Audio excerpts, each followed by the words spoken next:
how to deal with anger. Father, paano ko ba aalisin ang galit sa buhay ko?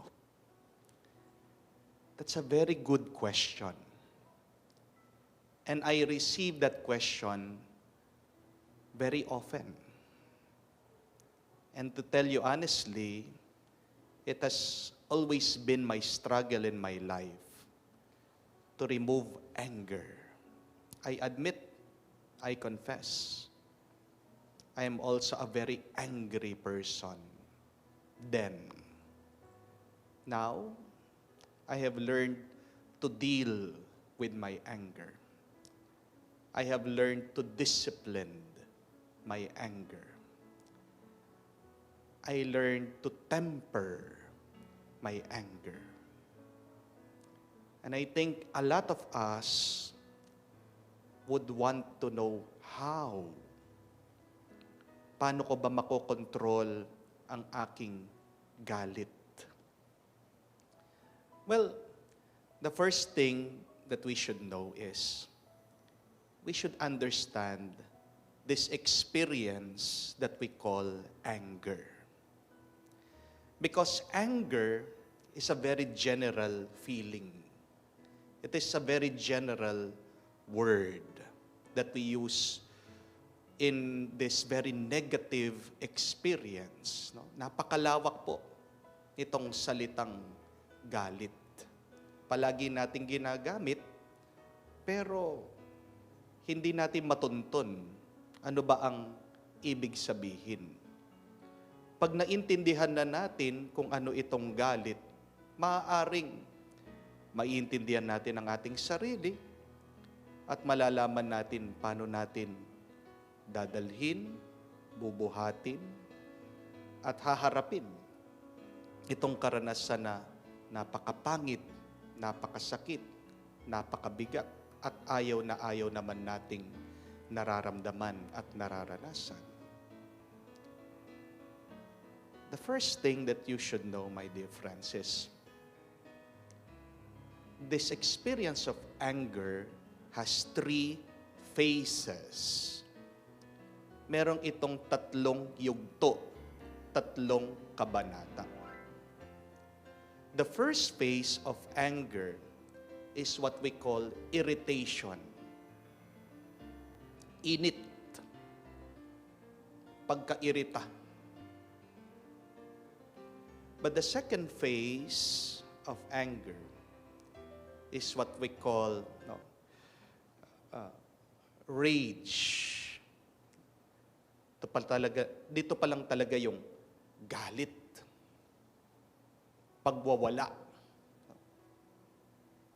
And the third phase of anger is what we call resentment. Sakit ng loob.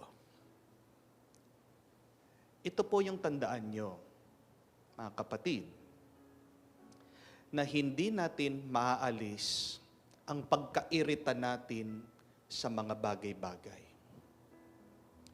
There will always be a certain thing or someone that would trigger us. Meron at meron tao, bagay, karanasan, na talagang di natin mag-iiwasan, nag-iinit tayo, naiirita tayo. No? Na parang pumapasok sa isip natin, sa puso natin. No? Sinasaktan tayo, pinoprovoke tayo. No? Tinutulak tayo para uminit ang ating ulo at damdamin. Minsan maliit lang na bagay Yun lang basura ng kapitbahay mo, nakikita mo dyan sa tapat ng iyong bahay, tinatapon, hindi niya inilalagay doon sa kanyang lugar. No? Yung lang mga hindi marunong mag-park sa daan, nakabalandra ang kanilang mga sasakyan, motor, na nagkokos ng traffic. yung lang may naririnig kang very negative tungkol sa iyo. No? O yung pag nakikita mo yung ibang tao, mali yung desisyon na kanilang ginagawa, mali yung kanilang pinipili, there will always be something, someone, some experience that will trigger us, irritate us, mag-iinit at mag-iinit ka. At kahit na matapos ang isang problema, meron na naman ibang problema. Remember that life is a series of problems. At meron pa nga isang kasabihan, sabi niya, there will always be monsters in our life. No? Meron talagang pangit na mangyayari sa atin. Kung paano din sa ating Panginoon, no? Dumarating din po yan. Itong mga nakikipagdebate sa Kanya, itong mga pariseo, itong mga eskriba, yan yung narinig natin sa mabuting balita. The Lord was also irritated with them. But, tingnan niyo po kung ano yung ginawa ng ating Panginoon. Yung pong init, that irritation, did not stay with Him. He released it. He expelled it. He removed it from His mind, from His heart, from His soul. Ang sabi po ng ating mabuting balita, Jesus sighed from the depth of His spirit. Siya'y nagbuntong hininga. Sabi niya,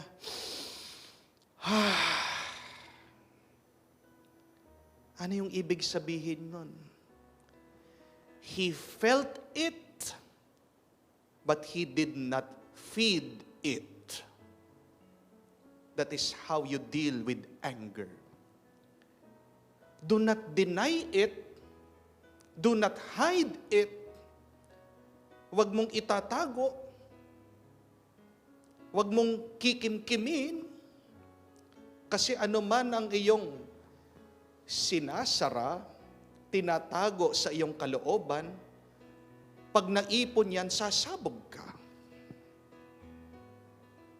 Halata naman eh. Pag naiirita tayo, pag galit tayo, tatanungin ka pa ng iba, galit ka? Hindi ako galit. Tapos nanginginig. Feel your irritation. Feel your frustration. Damhin mo ang iyong lungkot, ang iyong galit sa ginagawa ng ibang tao, sa nangyayari sa iyong buhay mo. Pero dun lang. Yun lang. Damhin mo, pero wag mong dadagdagan. That is the meaning of do not feed it. Dahil pag dinagdagan mo yan, pag pinakain mo yan, yung init, nagiging nantunay na galit.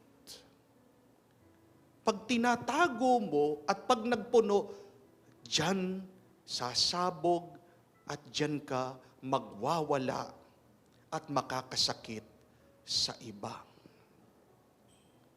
Hindi natin po kasalanan kung tayo ay maiirita sa iba.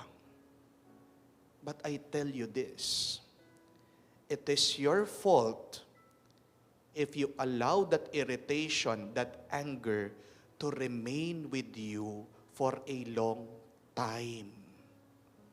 Yan yung pangatlong yugto ng galit. Sakit ng loob. Resentment. Dapat iniwan mo na, dapat kinalimutan mo na. Pero dinala mo pa. Basura yan. Dumi yan. Ang baho niyan, ang sakit niyan, ang bigat niyan. But you chose to bring it with you. Sinong may kasalanan yon? Sinong may kasalanan nun? Sila? Hindi. Ikaw. Ikaw ang may kasalanan nun because you have chosen to bring it. Pinili mo, nadalhin mo, itago mo dyan sa puso mo. Sundan natin yung halimbawa ng Diyos. Naramdaman niya, pero tinapon din niya. We could also do that. When we get frustrated and irritated, let us make a big sigh from the depths of our spirit. Magbuntong hininga ka. Higutin mo yan. Ilabas mo yan. At pabayaan mo yan. That is a negative spirit that is trying to destroy your mind, your heart, and your goodness. Tingnan niyo po ang ating Panginoon. Pagkatapos siyang nilabas, sumakay daw ng bangka. Pumunta dun sa kabila. Opposite them. Kasi alam niya, walang mabuting mangyayari o wala siyang mabuting magagawa kung mananatili siya doon. Nagagalit, may puot, at may sakit ng loob. Isa nga pong advice ng mga psychologists ay, when you get angry or irritated or frustrated, give yourself some time to be angry, to vent it out. Give a very specific time. Gaano katagal yung gusto mong manatiling galit? Time yourself. Orasan mo, sarili mo. At pagkatapos ng oras na yon, sabihin mo, time's up. Tapos na. Move on. Yan yung problema na napakarami sa atin eh. Bakit nahihilo sila? Bakit naha-high blood sila? Bakit sumasakit ang puso nila? Because they have not given time, limit to their anger. Isa nga pong sabi nila, getting angry with somebody is like allowing that person to live in your mind and heart rent-free. Pinapatira mo yung taong yon sa iyong isip at puso na walang bayad. Kaya nga, kung galit na galit ka, kaya nga, kung masamang loob mo dun sa isang tao, at pinapatira mo siya, pinapabaya mo siya, tumakbo dyan sa isip mo at puso mo. Ang bait mo, no? Ang bait mo. Kasi, hindi naman siya kailangan nandoon eh, pinapatira mo. Pinapagamit mo yung isip mo at yung puso mo. But kidding aside, hindi po yun kabaitan eh. Ang tawag po doon, kamangmangan. Pardon for the term. Katangahan.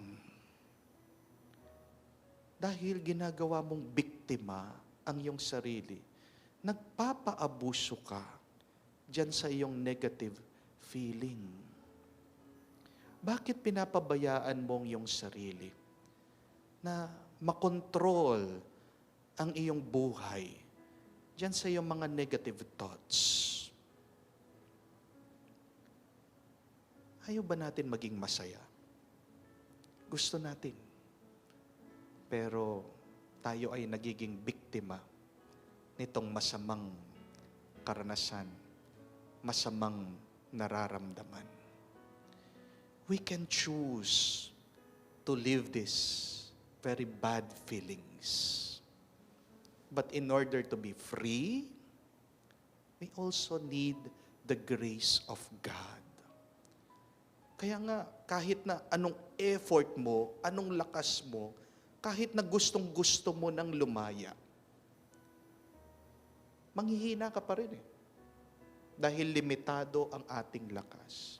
Diyan pumapasok ang mabuting espiritu, ang banal na espiritu, para pagkalooban tayo ng katalinuhan, ng karunungan, at ng lakas na piliin, damhin, pero ilabas, iwanan itong galit at puot.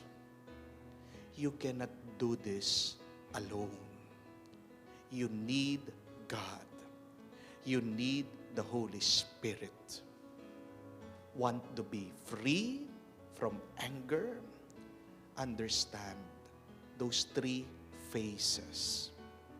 You cannot be free from irritation, but you can be free from resentment. Iwanan mo yan at magdasal tayo. Tulungan tayo ng mabuting espiritu na piliin, itapon, ilabas, iwanan, at piliin natin manatili, mabuhay na masaya, payapa, ngayon at magpakailanman.